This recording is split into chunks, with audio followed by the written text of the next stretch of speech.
Welcome back. You are watching iON Legal Show. This is Farzana Karim again. Ehsan Bhai, before the break, we were talking about some common problems and how to avoid them. So we were in the middle of that. Could you please continue there, please? Okay. Let's back to how the conveyancing structured. The process, the step by step, what to do, what not to do. We just discussed about the anti-money laundering compliance check done. Now you took the client on board. Now you're expecting the full contract pack from the other side solicitor, which is seller solicitor. A contract pack has a contract, draft contract, title information like land registry copy, title plan, and there's the form called a property information form, and there's fixture fitting form. The fixture fittings form is you go to the property, you probably like the freezer or probably like so the who prepares this TF10 fixture fittings it's the seller solicitor's duty? No. It's seller duty to provide. We as a solicitor only just get the information. Yes. We send the form to the client. When we act for a seller, we prepare, they fill it up, sign it, return to us, we pass it to the buyer solicitor. So we do not take any responsibility in that, because that could lead to a big negligence claim or breach of contract claim against us. So when we send it to the... What if the buyer, what if the seller doesn't understand how to answer all those, He can come back to me. Okay, he can get the guidance from you and then... I can suggest you, okay, this is the answer, there's option, what you need to do. Like say, a part of this thing, do you have a septic tank in your property? One of the part is. So you don't have, you say no. Have your house ever been flooded? If it's flooded, you should say yes. Okay. Then we stop here, because when buyer solicitor does the search pack will indicate that that's a flooding history. So we may get the insurance, we may notify the insurance, and then we ask the client, if he's a seller, did you claim any insurance? Was your property damaged? How frequently the flood happened? Is it surface flood, river flood, terrain flood, rainwater flood? There's different type of flood. Okay. And how many times a year you get flood? Is it in the rainy season or overflow from the sewerage system? So there is a lot of information. And if tenant said that, I don't have flood, and the buyer solicitor find out if there's a flooding history, then who would be responsible for that? Then the tenant has, the client, the seller has to be truthful. Because has to be truthful, but in reality, some of them are not. In reality, the interesting thing, Farzana, before we exchange contract, there is no responsibility. If you can pull out from your contract, we're selling or buying 1 minute before you exchange the contract. Yes. Once you exchange the contract, that's kind of like one way. We are coming to the step. So back to that point, the step 2, when you get the draft contract back, we send it to the buyer, say, have a look. We will give you a detailed report later. But the property information form, draft contract, property documents, you have a look. And importantly, you have visited the property with the selling agent. We don't. Being a buyer solicitor, we never visit, or seller solicitor, we never visit physically any property. So we cannot give you the information. You have to rely on what seller gives you the information. If you're happy with that, you can tell us yes. If you're not happy with that, we will raise our inquiries from our perspective, but then you can specifically instruct us, that's the particular inquiry I want to know an answer. Example, the property has a driveway, right? He can ask us, what is the driveway built of?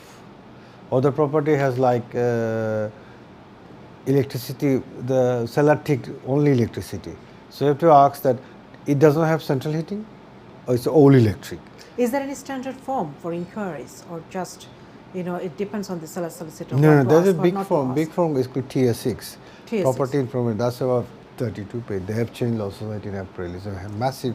It's try to cover. It's a protocol form. Try to cover all these property aspects. Like, interestingly, some people house you can see the sunroof, solar roof on there. That's a green deal scheme. And that's a green deal scheme, you have to take a lease on that. So if any house got a green deal scheme, we have to ask, does it got a green deal, or sellers has to disclose first. Then you have to ask where the lease copy and a lot of other information. It's a complicated. The form, yeah, you mentioned Form. that there is a form So called when the TS6 here. that's we call draft contract. When we get the draft contract back, we send it across to the buyer, ask him to have a look, specific inquiry. Then I ask the buyer, shall you do the searches now? The searches have 4 searches you order, standard. Unless the property in Northeast Midland, we don't order core searches. If the property in Northeast Midland, some area of Wales, it's a mandatory you have to order the mine searches, coal searches, because these are the like Liverpool.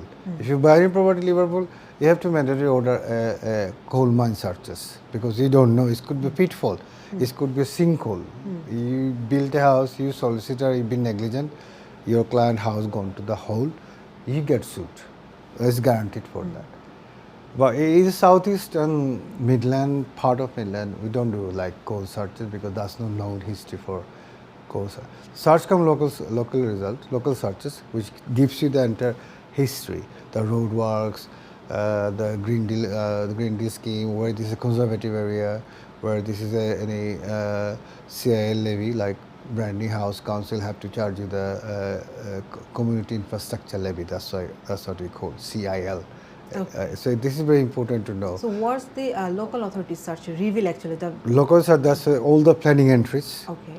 all the building insurance. Like even if you change a double glazing, he has to go to the that's a double glazing scheme, and that will be recorded on the council record.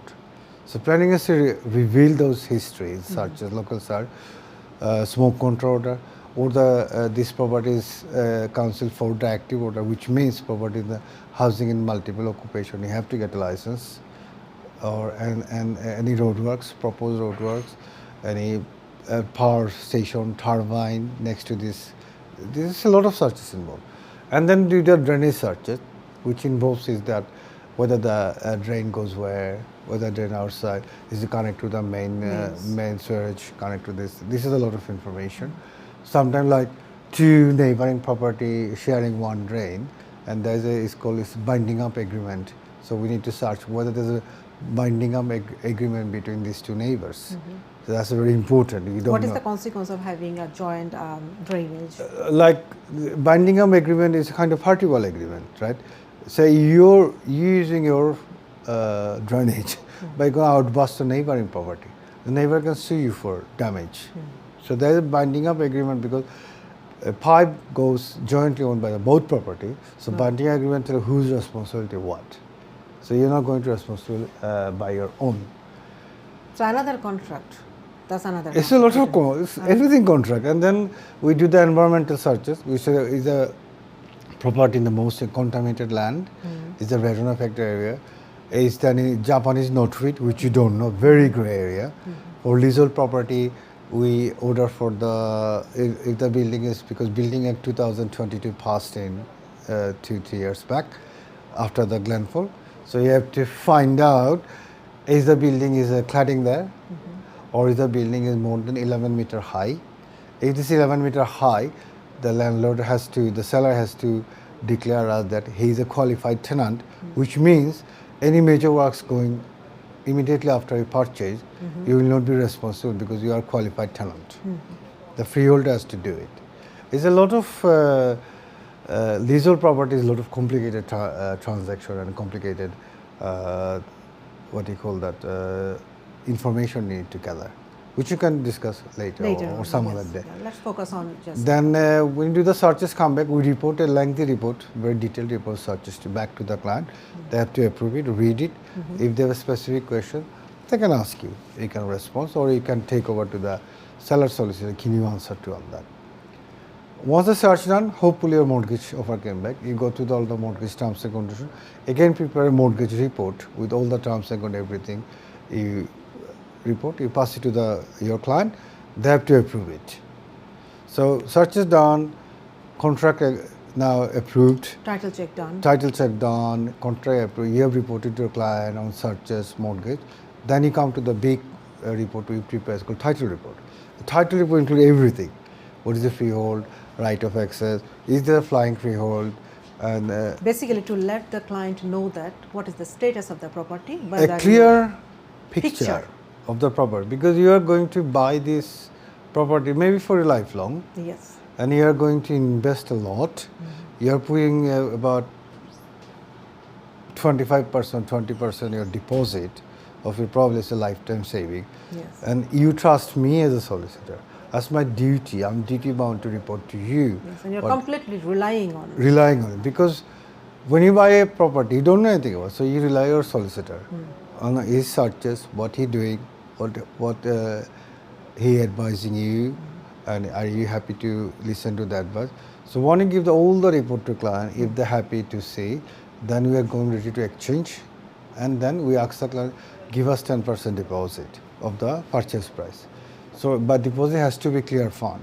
It's not that deposit is that, oh, I'll pay you tomorrow, exchange it. You cannot, you're not allowed to exchange without any deposit. So once you exchange the contract, that's it, you are contractually bound, right? You cannot come out. You can come out. If you're a buyer, you can come out after the contract, exchange contract, you have to pay that, lose the 10% deposit. Okay, the initial deposit you paid for. You lose it. On top of that, probably you have to pay the seller. If there's a chain of the property, imagine what the damages would be. Yes. Because being a buyer, you're always the bottom of the chain. You buying from someone, he is buying from someone, they're buying from someone, they're buying from someone. The whole transaction gets stopped. My practice in here, one property I bought, there was 17 property on the chain. We're in the bottom. So that's how is the bottom collapse is like a card house. You remember when you were young, Yeah. we built a card, we just Was do it the collapsed? one twist. No, it wasn't No, collapsed. it was. Thank God. Okay. So once the contract exchange, then we normally take a week. Let's say if we exchange on Friday, and then we ask the completion, legal completion next Friday. In between, because each lender needs 5 working days to send the fund. So exchange the contracts. I'm holding my 10% client deposit, and ask the lender to release the funds. It's called certificate of title, which again comes our responsibility, because lender, same time when you act for the lender, like you, if I'm my client, the lender is the client too. So you have to advise them as well, if anything, because they're relying on you. And there's a lender handbook you have to follow all the time, what the lender instructions are. So conveyancing transaction, there are 2 types of client for a solicitor, your client and your lender client. So you have to rely on both people, you have to advise on the both. A, you're advising an individual, and B, you're advising institution, which is a lender. So when you give the certificate title, means you are complying and you're confirming the lender, you're happy with all the properties aspect, and we are not ready to go. A lender rely on you, they release the fund. In between, we prepare like whatever left over, like land registry fee. That's the varieties of land, it depends on the price. Stamp duty again, varieties of stamp duty, depends on the year threshold. And then like our cost, which is previously we agreed when you send the client a letter and client signed and back, means our cost is, they agreed. And then we send it to client, they give us the full fund. Some client have finances struggling and can ask, oh, can I pay the stamp duty later? Yes, you can, but it has to be within 14 days from the date of completion. After that is a huge penalty. And then good practice, you can ask your client, okay, if you can't pay the stamp duty, don't exchange down. Get your stamp duty, whoever, 20,000, 30,000, in fund, give it to us, and then we can complete. It's a guarantee actually, because technically, stamp duty is a client responsibility to pay. But HMRC is very clever. Even the responsibility to pay, they actually bypass on us. And we are in big trouble if I trust my client and 14 days pass, I could not chase the client, where did he go? And there's a large stamp, who is going to pay? And obviously comes from the firm, right? Oh, so what is the consequences then if someone doesn't pay the stamp duty? If you don't pay if you don't pay the, once you get the stamp duty money in account, once you complete formally, the buyer, seller release the key. That's called key release.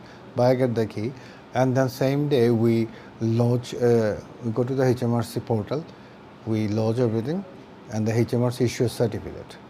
As soon as they issue certificate, you are bound to pay. Now, the certificate has to be done by the solicitor. Here where our duties implies. If you don't have money, why did you complete this SDLT? why do you lodge the certificate, right?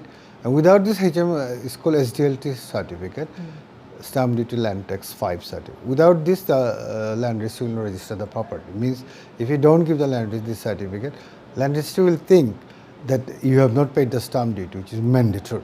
There is no exemption. Exemption, they're like first time buyer, if they buy £300,000 since April change, there is no stamp duty. But from 300 to next 500,000 is 5% stamp duty. So they have to pay for that. There's a threshold there, but can't detail because a very lot of figures you can't explain. So there you go. We just do. We ask, and in between, before you complete, you ask the seller solicitor give us undertaking, whatever the mortgage outstanding their property, they have to redeem as soon as immediately. So normally they redeem on the same day. That's we call Tier 13, replies to requisition. Without replies to requisition, you must not exchange.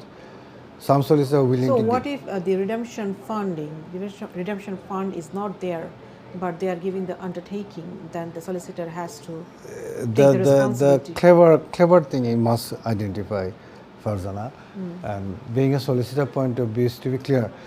If I'm a seller solicitor, I give you undertaking. I'll redeem the money. Redeem the money, yes. I am not discharging the charge. Okay. I redeem the money to my lender client. This is their responsibility. A discharge with the land registry. Okay. You understand? Yes. Many solicitors get messed up. They're saying that, oh, seller solicitor has the fund, they should redeem the money, charge should be removed. No, there is a distinction. Seller solicitor, your duty to pay back the lender, whatever the redemption statement they gave you. Lender duty to remove their charge from the land registry. You do not have as a seller access to the land registry to remove this charge. So removing the charge is the duty of the lender. Duty of the seller solicitor. Seller solicitor. If there is a mortgage on that. No. I'm talking about. So removing the charge is duty of the lender. Yes, the lender. That's a lender responsibility. So if it's not been done, then the seller can chase the lender. Chase the lender. Why did not do do? this? There could be banking error, could be miscommunication, could be this sort of this. So here we exchange contract, we completed, we paid the stamp duty, we got the certificate. Now we are ready to make application to land registry, register our client title to change the register. So we expect a executed transfer by the seller. We say that I'm X, I received this amount of money, this is my property, this is the title number, I'm selling the property Y for the consideration of that, and the seller will witness this thing. So we got the execute transfer and the stamp duty and the mortgage deed, which is the land contract between the buyer and the lender, and is any other supporting document with that. That's depends on the transaction. We submit the land registry application, and when it's if there is nothing complicated, land registry will register it. If there is something, land registry that what we call requisition, they send us the requisition. If we can handle it, we send it to the seller solicitor, and they will standard practice. It's a formality. It's a gentleman agreement. They will try to help us. So once this registration done, land registry issue a copy, change the title of his copy from seller name to appearing on the buyer name, and the charge, the new lender charge, buyer lender charge should be registered. These are the standard procedure, and once it's done, he give the file back to client. He give the there is a portal now, automatic up to date the lender portal, and the new matter is closed. You bill it, you close the matter. Happy, go home. You expect your client probably invite you one day housewarming party, or probably say, I want to buy another house. I'm happy with the service. Please help me. And their dream came true. The dream came true. The amazing thing when the first time buyers actually buy their properties, you can see the glittering in their eyes. What a good friend of mine, his sister bought it, and her boyfriend bought a property with a huge parental gift, and then. I remember when they got the key, both of them sent the picture out there. I saw, we got the key. Thank you. And being a solicitor, I mean, look further. There is everything you can buy with money. Something you can't buy with the money. So this is my clients, and their happy picture with the key and the house front door. This is something you can't buy with money. Yes, I get paid, but the happiness I see from the happy face, I feel it. That's something different. You get the satisfaction. This is the end of the day, my job done, my client purpose concluded. I'm a happy person, I'm happy when I'm going home. It's another day, and it's another good day, successful day. That's what I say. Thank you, thank you. Before we run out of time, I would like to ask you one more question. Sometimes we see that delay happens in the process. So why do they? Delays depending lot of factors. Like first, like your client won't pass the compliance test. They send you. One of my clients once sent me the documents, which is a source of money came from a sanctioned country to a money transfer agency. This is alarming. 3 months I hang on the file and I wasted so much time, but again I could not charge him money because 3 months I tried to pass through the compliance test. He failed. So I had to return his 500 or 600 pound deposit. But how he's going to compensate my 3 months of work? To go through all this, speak to the partner, get the clearance. And whenever someone sees that the money coming from a sanctioned country through a money transfer agency, it's a telltale sign of money laundering. Doesn't matter, right? So then client he got his deposit and at back. that point, you have to report it to the SRA. No, I don't need to report this Okay. thing because I am. You just decline. I can be suspicious. I report to my money laundering officer. That's And you just refuse to. I act refuse for to take him. it. Okay. Yes, I said that's my. I got liberty. If I don't, if I see the danger looming or potential danger, being a solicitor, I have right to not to sign it in an agreement with you. Even if I sign, I can return a deposit. I say sorry, I cannot work. That's sort of this thing. So that's one kind of problem. Second kind of problem is that unnecessary delay.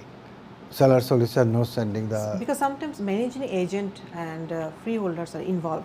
So when they, require documents, they take longer than required time Yeah, to that's prepare what the I'm saying. documents and send to the Sending solicitors. probably seller solicitor not preparing contract back, or seller is still like thinking, shall I sell it to them or not to them, or shall I hang on few more days so I can see more price, those sort of this thing. That's one thing. Searches usually we expect in 2 to 3 weeks, sometimes go 4 weeks. Complicated searches, so that can delay happen. Mortgage offer, major delay cause. You're expecting mortgage offer is not coming.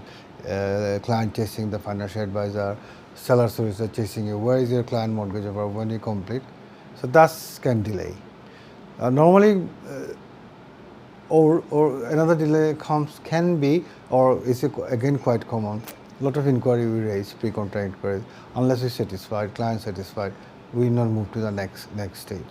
Now, since exchange and completion there is no delay, then delay comes when you send to the application to the land registry. Current land registry waiting period 9 months since post-COVID. Okay. So that's So what it's taking longer than before, actually. I don't know. I mean, well, I do the portal. Our firm got the land registry portal. We submit to the portal, which is quicker. But again, when you experience it, when you buy property through a company, a commercial property, land registry tends to delay those applications. And the you reason can't- being? You can't. I don't know. They will not tell you, and you can't complain. If you complain, there's send you generic message. Sorry, apology for the delay, apology inconvenience. That's what the current waiting period. Because when someone wants to buy a property, they can't be patient. So I always tell my client to be patient because it takes time, and not everything is on us. There are other parties involved, like buyer solicitor, if Yeah. I work for a seller client, Lender. and then lenders, and then estate agent, and after that, after completion, land registry, and so there are lots of areas where it takes time to Yeah. get the completion done or get the matter completed. My experience saying that if you buy a residential property freehold, I would say 12 weeks. You need to set up your mind. I'm looking 12 weeks window. If it is leasehold, because of management pack, council involvement, and leasehold, you should also have charge dispute. You should say between 14 to 16 weeks. Okay. If it's a commercial property, you're buying a lease or something, it's not straightforward. If not pretty, you can say probably 12 to 14 weeks. The faster one is the remortgage one. That's in your hand, and most of the lender They don't need a search. You just provide the indemnity, they accept it. You probably can done 3 to 4 weeks. Transfer of equity, no mortgage. You just transfer the property. Like you have a property, you want to transfer the property to your son name or your sister name as a gift or something like that. You don't need to 3 weeks. We can make the all the period I'm saying the up to land registry application. Beyond land registry application, once we submit it, we don't know how long it does take because it's with the land registry. Simple as that. But there is a provision that you can expedite. Like you're an investor, you bought the property, now you have to sell it. So you can always ask the land registry, can you expedite with an evidence that you put the property in the market, can you expedite the registration? But again, out of all the government department, surprisingly, land registry is still very helpful. The answer to inquiry. It's a long phone, but they are very polite and they're always keen to help you. They won't guide you as a solicitor because you should know. But there's a practice guide there. But they're keen to help you. They won't guide you directly, but indirectly they give you the lead. Go there, check, and you'll find your answer. And when you apply for expedite, the next day they respond, and they say if there's no complication, they complete the registration. So that's the beauty of the land registry, though they're kind of on the very delayed train, but again, they are helpful. Thank you so much for your insights and experience, Mr. Hassan. Dear viewers, we are at the end of our show. That's all we have time for today. Thank you for watching iON Legal Show. We'll be discussing legal updates in our next episode. We hope that you will be joining us again. And today you have heard from Mr. Hassan that what to do and what not to do and what steps are involved when you are thinking of buying a home or selling a home. And although this sounds very simple, but there are lots of complicated processes involved. I hope that we have demystified your idea about buying a property. And next time we will talk about immigration updates, and we hope that we'll see you again. See you next time. Thank you so much.